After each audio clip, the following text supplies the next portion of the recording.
কেউ কি বুঝতে পারছো যে সিস্টেমের সঙ্গে কি হয়ে গেছে? 600 কোটি উধাও হয়ে গেছে। 600 কোটি! এটা কোনো সাধারণ গোলমাল নয়, এটা সরাসরি ব্যাংককে ডুবিয়ে দেওয়ার মতো ব্যাপার। স্যার, যদি অনুমতি দেন তবে আমি সব টাকা ফিরিয়ে আনতে পারি। তুই এখানে দাঁড়িয়ে থাকার যোগ্য না, আর 300 কোটির কথা বলছিস? বাইরে বের হয়ে যা। তোর কি ক্ষমতা আছে 600 কোটি ফিরিয়ে আনার? জানিস 600 কোটি টাকা কত হয়? যদি আমি টাকা ফিরিয়ে নিয়ে আসি তো তাহলে আমাকে কি দেবেন? যদি তুই সত্যই 300 কোটি ফিরিয়ে দিস তাহলে আমি তোকে 10 কোটি পুরস্কার দেব।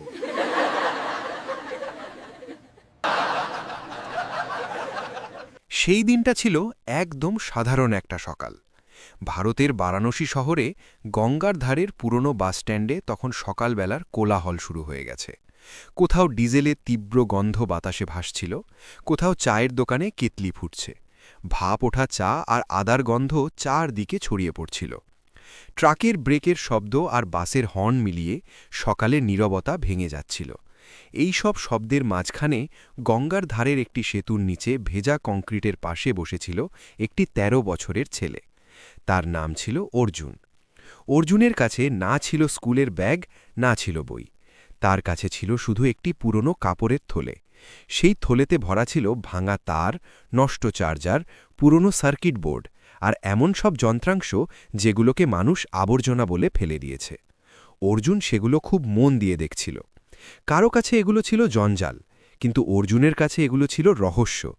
তার মনে হতো এই ভাঙা জিনিসগুলোর অনেকগুলো এখনও ঠিক করা সম্ভব, শুধু কেউ চেষ্টা করেনি। অর্জুন খুব কম কথা বলত। সে বেশি বিশ্বাস করত শোনা আর দেখায়। বাস স্টার্ট হলে সে শব্দ শুনেই বুঝতে পারত ইঞ্জিনে সমস্যা আছে কিনা। বিদ্যুতের ট্রান্সফরমার ভনভন করলে সে বুঝতে পারত লোড বাড়ছে কিনা। তার কাছে মেশিন শুধু লোহা ছিল না, তাদের শব্দের মধ্যেই ছিল গল্প। গঙ্গার ওপারে দাঁড়িয়েছিল একটি বিশাল কাঁচের বিল্ডিং। ওটা ছিল ভারতের একটি বড় private bank, Bharat national finance corporation. প্রতিদিন সকালেই সেখানে চকচকে গাড়ি এসে দাঁড়াত। স্যুট পরা মানুষজন দ্রুত ভেতরে ঢুকত, ফোনে কথা বলতে বলতে সিদ্ধান্ত নিত। অর্জুন প্রায়ই ওই বিল্ডিংটার দিকে তাকিয়ে থাকত, কিন্তু সে কখনো ভেতরে ঢুকতে পারেনি। গার্ডরা তাকে দেখলেই বলতো, এখানে বসিস না, সামনে যা। বিল্ডিংয়ের পেছনের দিকে ছিল একটি বড় পাওয়ার কন্ট্রোল ইউনিট। অর্জুন প্রায়ই সেখানে বসত, কারণ সেখানে ছায়া ছিল, আর সবচেয়ে বড় কথা, সেখানে মেশিনের শব্দ পরিষ্কার শোনা যেত। সেই দিন দুপুরের দিকে অর্জুনের কিছু অদ্ভুত মনে হল।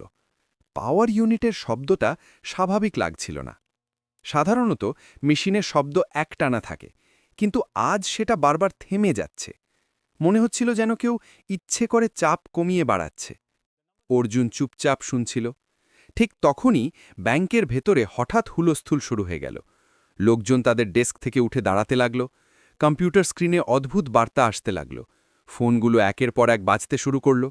কয়েক মিনিটের মধ্যেই খবর ছড়িয়ে পড়ল, ব্যাংকের ডিজিটাল রেকর্ড থেকে ৬০০ কোটি টাকা উধাও হয়ে গেছে। টাকা কোনো অ্যাকাউন্টে নেই, কোনো অন্য ব্যাংকেও নেই।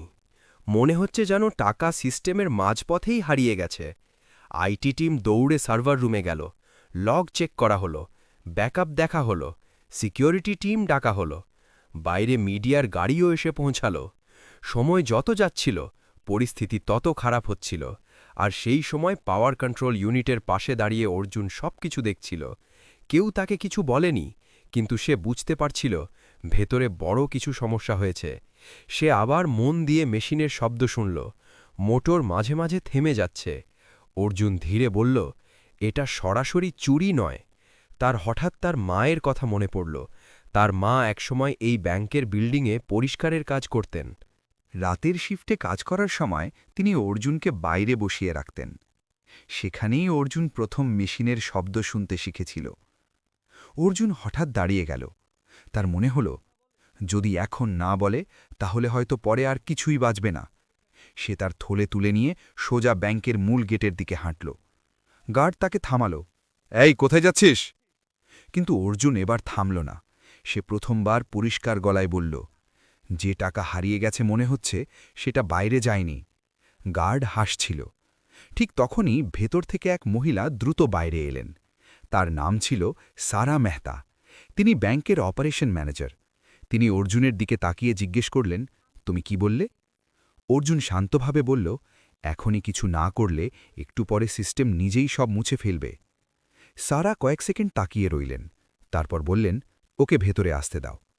অর্জুন জীবনে প্রথমবার সেই বিশাল ব্যাংকের ভেতরে ঢুকল। আর কেউ তখনও বুঝতে পারেনি এই রাস্তার ছেলেটাই কয়েক মিনিট পরে ৬০০ কোটি টাকার রহস্য উন্মোচন করতে যাচ্ছে।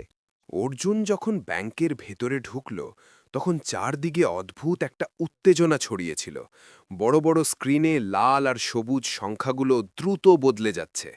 কম্পিউটারের শব্দ, ফোনের রিং আর মানুষের চাপা কথাবার্তা মিলিয়ে পুরো ফ্লোরটা যেন অস্থির হয়ে উঠেছিল। ব্যাংকের আইটি টিম সার্ভার রুমের সামনে দাঁড়িয়েছিল। কেউ লগ চেক করছে, কেউ ব্যাকআপ খুঁজছে, কেউ আবার তাড়াহুড়ো করে নতুন রিপোর্ট বানাচ্ছে। ঠিক তখনই আইটি হেড বিক্রম সাক্সেনা বিরক্ত গলায় বললেন, সারা, তুমি কি সত্যি সিরিয়াস? ব্যাংক ডুবতে বসেছে আর তুমি এক রাস্তার ছেলেকে ভেতরে নিয়ে এসেছ? ঘরে কয়েকজন চাপা হাসল। একজন বলল, এ কি করবে, কম্পিউটার অন করতেই পারে কিনা সন্দেহ। সারা শান্ত কিন্তু কঠিন গলায় বললেন, এই মুহূর্তে আমাদের অহংকার দেখানোর সময় নয়, আমাদের সমাধান দরকার। বিক্রম মাথা নেড়ে বললেন, সমাধান এখানে আমাদের এক্সপার্টরা খুঁজছে, আর এই ছেলে কি করবে, সার্কিট কুড়োবে? অর্জুন তখনও চুপ করে দাঁড়িয়েছিল, তার চোখ ছিল স্ক্রিনগুলোর দিকে। সে কিছুক্ষণ সবকিছু দেখল, তারপর ধীরে বলল, আপনারা ফল দেখছেন, কারণ না। ঘরের সবাই চুপ হয়ে গেল। বিক্রম ভ্রু কুঁচকে বললেন, তুমি কি বলতে চাইছ? অর্জুন সামনে থাকা একটি বড় স্ক্রিনের দিকে ইশারা করল। এখানে দেখুন, প্রতিবার বড় ট্রানজ্যাকশনের ঠিক আগে সিস্টেম কয়েক সেকেন্ড থেমে যাচ্ছে। একজন ইঞ্জিনিয়ার বলল, ওটা সার্ভার লোডের কারণে। অর্জুন মাথা নাড়ল, না, এটা লোড না, এটা রুট পরিবর্তন। ঘরে আবার ফিসফিসানি শুরু হল। বিক্রম বললেন, ধরো তুমি ঠিক, তাহলে টাকা গেল কোথায়? অর্জুন শান্ত গলায় বলল, কোথাও যায়নি, টাকা এখনও সিস্টেমের মধ্যেই আছে। ঘরের কয়েকজন অবাক হয়ে তাকাল। একজন বলল, অসম্ভব। অর্জুন বলল, অসম্ভব না, শুধু লুকানো। সারা এবার এগিয়ে এলেন, তুমি কি এটা খুঁজে বের করতে পারবে? অর্জুন কয়েক সেকেন্ড চুপ রইল, তারপর বলল, আমাকে একটা কম্পিউটার দিন, কিন্তু সেটা যেন ইন্টারনেটে যুক্ত না থাকে। একজন ইঞ্জিনিয়ার অবাক হয়ে বলল, কেন? অর্জুন বলল, কারণ কেউ সিস্টেমকে বাইরে থেকে দেখছে। এই কথাটা শুনে ঘরে আবার নীরবতা নেমে এলো। কিছুক্ষণ পর একজন ইঞ্জিনিয়ার একটি লোকাল মেশিন এনে দিল। অর্জুন ধীরে ধীরে বসে পড়ল। তার সামনে কিবোর্ড, চারপাশে দাঁড়িয়ে আছে প্রায় ২০ জন মানুষ। অর্জুন কোনো তাড়াহুড়ো করল না, সে কয়েকটা কমান্ড টাইপ করল। স্ক্রিনে একের পর এক কোডের লাইন দেখা যেতে লাগল। বিক্রম বিরক্ত হয়ে বললেন, এতে কিছু হবে না। কিন্তু কয়েক মিনিট পর হঠাৎ স্ক্রিনে একটা নতুন গ্রাফ খুলে গেল। সংখ্যার বদলে সেখানে দেখা যাচ্ছিল ডেটা ফ্লো ম্যাপ। লাল আর নীল লাইনের মধ্যে দিয়ে ডেটা চলাচল করছে। অর্জুন স্ক্রিনের দিকে ইশারা করল, এটা ব্যাংকের অ্যাকাউন্ট ডেটা নয়, এটা ডেটার পথ। বিক্রম সামনে এগিয়ে এলেন, এর মানে কি? অর্জুন বলল, আপনাদের সিস্টেমের মধ্যে একটা লুকোনো পথ তৈরি হয়েছে। একজন ইঞ্জিনিয়ার বলল, আমাদের সিস্টেমে এমন কোনো পথ নেই। অর্জুন বলল, এটা আপনারা বানাননি। ঘরে হঠাৎ চাপা গুঞ্জন উঠল। সারা ধীরে জিজ্ঞেস করলেন, তাহলে কে বানিয়েছে? অর্জুন বলল, সিস্টেম নিজেই। বিক্রম বিরক্ত হয়ে বললেন, এটা কোনো কথা হল? অর্জুন স্ক্রিনে একটি অংশ বড় করে দেখাল, দেখুন, এখানে প্রতিবার ট্রানজ্যাকশন আসছে, তারপর সেটা এই অদ্ভুত রুটে ঘুরে যাচ্ছে। একজন আইটি ইঞ্জিনিয়ার বলল, এটা তো অস্থায়ী ক্যাশ সার্ভার। অর্জুন মাথা নাড়ল, না, এটা ক্যাশ না, এটা ডাটা হোল্ডিং লুপ। সারা ধীরে বললেন, মানে টাকা কোথাও যায়নি? অর্জুন বলল, হ্যাঁ, টাকা এখনও এখানেই আছে, কিন্তু যদি এই লুপটা ভেঙে যায়। বিক্রম বললেন, তাহলে? অর্জুন স্ক্রিনের দিকে তাকিয়ে বলল, তাহলে সিস্টেম নিজেই এই পথ মুছে ফেলবে। আর তখন টাকা কোনো অ্যাকাউন্টেই থাকবে না। ঘরের সবাই একসঙ্গে নিঃশ্বাস বন্ধ করে তাকিয়ে রইল। সারা জিজ্ঞেস করলেন, এটা থামাতে কত সময় আছে? অর্জুন ঘরের দিকে তাকাল, তারপর বলল, প্রায় ২০ মিনিট। ঘরের মধ্যে হঠাৎ এক ধরনের চাপা আতঙ্ক ছড়িয়ে পড়ল। বিক্রম বললেন, তুমি কি এটা ঠিক করতে পারবে? অর্জুন শান্ত গলায় বলল, চেষ্টা করতে পারি। যদি না পারো? অর্জুন বলল, তাহলে টাকা আর কোনোদিন ফিরবে না। কেউ আর কথা বলল না। ঘরে শুধু কিবোর্ডের শব্দ শোনা যাচ্ছিল। অর্জুন দ্রুত কাজ শুরু করল। সে কোড লিখছে, রুট ম্যাপ পরিবর্তন করছে, ডাটা লুপ খুঁজে বের করছে। মাঝে মাঝে স্ক্রিনে লাল সতর্কবার্তা দেখা যাচ্ছে। একজন ইঞ্জিনিয়ার ফিসফিস পারে বলল, ও কি সত্যিই জানে সে কি করছে? সারা ধীরে বললেন, আমি জানি না, কিন্তু এখন আমাদের বিশ্বাস করা ছাড়া উপায় নেই। সময় দ্রুত কেটে যাচ্ছিল। 10 মিনিট, 15 মিনিট। ঘরের সবাই স্ক্রিনের দিকে তাকিয়ে। হঠাৎ অর্জুন থেমে গেল। সে কয়েক সেকেন্ড স্ক্রিনের দিকে তাকিয়ে রইল। তারপর বলল, পেয়ে গেছি। বিক্রম এগিয়ে এলেন। কি পেয়েছ? অর্জুন বলল, লুপের কেন্দ্র। তারপর সে শেষ কয়েকটা কমান্ড টাইপ করল। স্ক্রিনে বড় করে একটা বার্তা ভেসে উঠল, রুট রেস্টোরিং। কয়েক সেকেন্ড পরে ট্রানজ্যাকশন রিকভারি স্টার্টেড। ঘরের সবাই নিঃশ্বাস বন্ধ করে দাঁড়িয়ে রইল। লাল সংখ্যাগুলো ধীরে ধীরে সবুজ হয়ে উঠতে লাগল। একটা একটা করে টাকা আবার আসল অ্যাকাউন্টে ফিরে যেতে শুরু করল। কেউ কিছু বলছিল না, সবাই শুধু দেখছিল, কারণ ইতিহাসের মতো একটা মুহূর্ত তাদের চোখের সামনে ঘটছে। আর সেই মুহূর্তের মাঝখানে বসে আছে একটা রাস্তার ছেলে। ঘরের ভেতরে তখন এক অদ্ভুত নীরবতা। সবাই বড় স্ক্রিনগুলোর দিকে তাকিয়ে আছে। সেখানে একের পর এক সংখ্যা বদলে যাচ্ছে। কিছুক্ষণ আগেও যেগুলো লাল হয়ে ঝলসে উঠছিল, এখন সেগুলো ধীরে ধীরে সবুজ হয়ে উঠছে। স্ক্রিনে একটি নতুন বার্তা ভেসে উঠল, ট্রানজ্যাকশন রিকভার্ড। একজন ইঞ্জিনিয়ার অবিশ্বাসের চোখে স্ক্রিনের দিকে তাকিয়ে বলল, 600 কোটি! সব টাকা আবার অ্যাকাউন্টে ফিরে আসছে। আরেকজন দ্রুত কিবোর্ডে কিছু কমান্ড চালিয়ে যাচাই করল। তারপর সে ধীরে বলল, হ্যাঁ, সব ঠিক আছে, 1 টাকাও কমেনি। ঘরের মধ্যে হঠাৎ যেন চাপা একটা স্বস্তির ঢেউ ছড়িয়ে পড়ল। কেউ দীর্ঘ নিঃশ্বাস ফেলল, কেউ চেয়ারে বসে পড়ল। আইটি হেড বিক্রম সাক্সেনা কয়েক সেকেন্ড চুপ করে দাঁড়িয়ে রইলেন। তারপর ধীরে ধীরে চেয়ারে বসে পড়লেন। তার চোখে অবিশ্বাস স্পষ্ট। তিনি অর্জুনের দিকে তাকিয়ে বললেন, এটা কিভাবে করলে তুমি? অর্জুন শান্তভাবে বলল, আমি নতুন কিছু করিনি, শুধু যা জট ককিয়েছিল সেটা সোজা করেছি। ঘরে আবার নীরবতা নেমে এলো। কয়েক মিনিট আগে যে ছেলেটাকে সবাই অবজ্ঞা করছিল, এখন সেই ছেলেটার দিকেই সবাই তাকিয়ে আছে। বিক্রম ধীরে ধীরে উঠে দাঁড়ালেন। তিনি এক গ্লাস পানি খেলেন। তারপর বললেন, আমি একটা কথা বলেছিলাম। ঘরের কয়েকজন কর্মকর্তা সতর্ক হয়ে উঠল। সারা বুঝতে পারছিলেন বিক্রম কি বলতে যাচ্ছেন। বিক্রম অর্জুনের সামনে এসে দাঁড়ালেন। আমি বলেছিলাম, যদি তুমি সত্যিই 600 কোটি ফিরিয়ে আনতে পারো, তাহলে আমি তোমাকে 10 কোটি টাকা দেব। ঘরের মধ্যে আবার গুঞ্জন উঠল। একজন জুনিয়র ম্যানেজার ধীরে বলল, স্যার, এটা খুব বড় অঙ্ক। আরেকজন বলল, বোর্ডের অনুমতি লাগবে। বিক্রম শান্ত গলায় বললেন, আজ যদি এই ছেলেটা এখানে না থাকত, তাহলে কাল এই ব্যাংক খবরের কাগজের প্রথম পাতায় থাকত, আর আমরা সবাই চাকরি হারাতাম। তিনি আবার অর্জুনের দিকে তাকালেন। তুমি তোমার 10 কোটি টাকা পাবে। অর্জুন তখনও একদম শান্ত। তার চোখে না উত্তেজনা, না আনন্দ। সে কয়েক সেকেন্ড চুপ করে থাকল। তারপর বলল, স্যার, আমি কি একটা প্রশ্ন করতে পারি? বিক্রম মাথা নাড়লেন। করো। অর্জুন ধীরে বলল, যদি আমি এই রকম কাপড় পরে না আসতাম, যদি আমি স্যুট পরে আসতাম, যদি আমার হাতে ডিগ্রি থাকত, তখনও কি আপনি আমাকে এতটা সন্দেহ করতেন? ঘরের মধ্যে আবার নীরবতা নেমে এলো। এই প্রশ্নটার উত্তর কেউ সহজে দিতে পারছিল না। বিক্রম কিছুক্ষণ চুপ করে থাকলেন। তারপর ধীরে বললেন, সম্ভবত না। অর্জুন মাথা নাড়ল। তাহলে 10 কোটি আমার জন্য নয়। ঘরের কয়েকজন অবাক হয়ে তাকাল। বিক্রম ভ্রু কুঁচকে বললেন, তুমি কি বলতে চাইছ? অর্জুন বলল, টাকা আমার জীবন একটু সহজ করে দিতে পারে, কিন্তু একটা জিনিস বদলাবে না। কি জিনিস? মানুষের ভাবনা।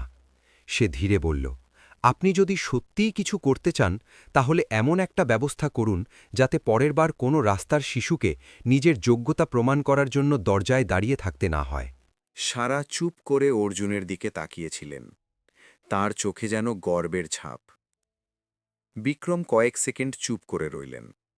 তারপর গভীর নিঃশ্বাস নিয়ে বললেন, ঠিক আছে। ঘরের সবাই অবাক হয়ে তাকাল। বিক্রম বললেন, 10 কোটি টাকা কোনো একজন মানুষের অ্যাকাউন্টে যাবে না।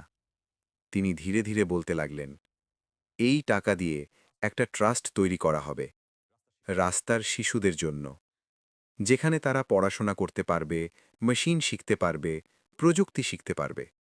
ঘরের একজন কর্মকর্তা বলল, আর এই ছেলে? বিক্রম অর্জুনের দিকে তাকালেন। এটা সেই ট্রাস্টের অংশ হবে না, এটা হবে সেই ট্রাস্টের কারণ। ঘরের ভেতরে কয়েক সেকেন্ড নীরবতা ছিল। তারপর ধীরে ধীরে কেউ হাততালি দিতে শুরু করল। আরেকজন যোগ দিল। মুহূর্তের মধ্যে পুরো ঘর হাততালিতে ভরে গেল। অর্জুন একটু অস্বস্তি বোধ করল। সে আস্তে করে তার পুরনো থলেটা তুলে নিল। সারা তাকে ডাকলেন, অর্জুন। অর্জুন ফিরে তাকাল। সারা হাসলেন, যদি কখনো সাহায্য লাগে আমাদের কাছে আসবে। অর্জুন হালকা হাসল। সাহায্য তখনই লাগে যখন কেউ শোনে না। সে একটু থেমে বলল, আজ আপনারা শুনেছেন, এটাই অনেক। এরপর সে ধীরে ধীরে ব্যাংকের দরজার দিকে হাঁটতে লাগল। কেউ তাকে থামাল না, কেউ আর তাকে তুচ্ছ চোখে দেখল না। কিছুক্ষণ পর ব্যাংকের সিস্টেম পুরোপুরি স্বাভাবিক হয়ে গেল। সব টাকা তাদের আসল অ্যাকাউন্টে ফিরে এলো। আইটি টিম স্বস্তির নিঃশ্বাস ফেলল। কেউ ধীরে বলল, আমরা কখনো ভাবিনি একটা রাস্তার ছেলে এটা করতে পারবে। পরের কয়েকদিন বারাণসী শহরে এই ঘটনার কথা ছড়িয়ে পড়ল। সংবাদপত্রের শিরোনাম হল, এক অজানা কিশোর বাঁচালো ৬০০ কোটি টাকার ব্যাংক সংকট। কিন্তু খুব কম মানুষই জানত সেই ছেলেটা কে। আর অর্জুন, সে আবার ফিরে গিয়েছিল সেই পুরনো জায়গায়, গঙ্গার ধারের সেতুর নিচে, যেখানে এখনও মেশিনের শব্দ শোনা যায়। ফারাক শুধু একটাই, এখন মানুষ তাকে দেখে থেমে যায়। কেউ ফিসফিস করে বলে, ওই ছেলেটাই নাকি। কয়েকদিন পর ব্যাংকে একটি গুরুত্বপূর্ণ মিটিং ডাকা হল। বিষয় ছিল না টাকা, বিষয় ছিল সিদ্ধান্ত নেওয়ার পদ্ধতি। একজন সিনিয়র অফিসার বললেন, আমরা সিস্টেম বানাই ভুল কমানোর জন্য, কিন্তু বারবার একই ভুল করি। অন্যজন বললেন, কারণ আমরা ফল ঠিক করি, কারণ না। সেই দিন প্রথমবার ব্যাংকের বোর্ডে কেউ বলেছিল, আমাদের সেই ছেলেটাকে আবার ডাকা উচিত, পরামর্শদাতা হিসাবে নয়, আয়নার মতো। কারণ কখনো কখনো সত্যিকারের পরিবর্তন আসে না বড় বড় অফিস থেকে, সেটা আসে একটি শিশুর চোখ দিয়ে, যে এমন জিনিস দেখতে পারে যা বড়রা দেখতে পায় না।